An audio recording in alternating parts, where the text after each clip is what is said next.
Bonsoir et bienvenue dans le 19h. Au sommaire, la 17e conférence régionale de l'Assemblée parlementaire de la francophonie ferme ses portes ce 9 avril 2026.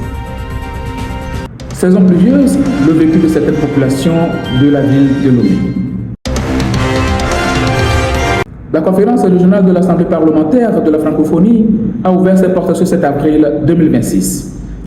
Il faut tout de même reconnaître que la tenue de cette conférence ne fait pas l'unanimité au sein de la classe politique togolaise.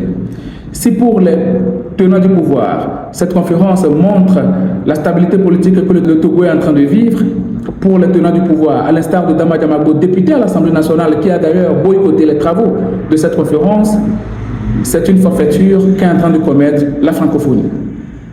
En dehors de la députée Dama Diamago, certains leaders de l'opposition, à l'instar de M. Jean Kissi, ancien député, et Sambiri Netargon, ancien député aussi, ont fustigé l'organisation de ce sommet sur le territoire togolais, disant que c'est une forme de caution pour la modification de la constitution togolaise et surtout que, selon eux, la francophonie a toujours cautionné les élections frauduleuses au Togo.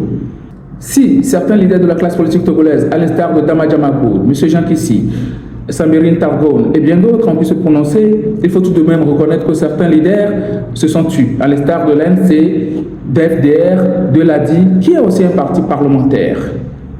Face aux critiques de la classe politique de l'opposition et aux tentatives de boycott lancées par certains activistes, la 17e conférence régionale de l'Assemblée parlementaire de la francophonie a pu conduire ses travaux jusqu'à terme.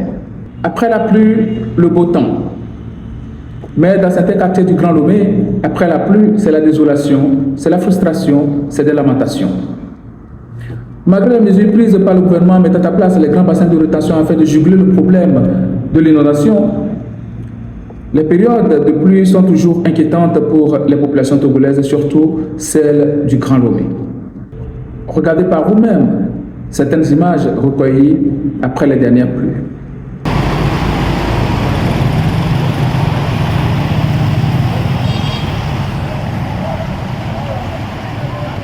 Vous venez de constater à travers ces images, tout comme moi, que ce n'est pas du tout gai de vivre dans certains quartiers en période pluvieuse. Et surtout, ce n'est pas du tout le beau temps après la pluie. Alors, quelle solution adopter pour une résolution durable de cette crise liée à l'inondation? La question s'adresse à moi, à vous et aux autorités. C'était notre 19h. Merci de nous avoir suivis.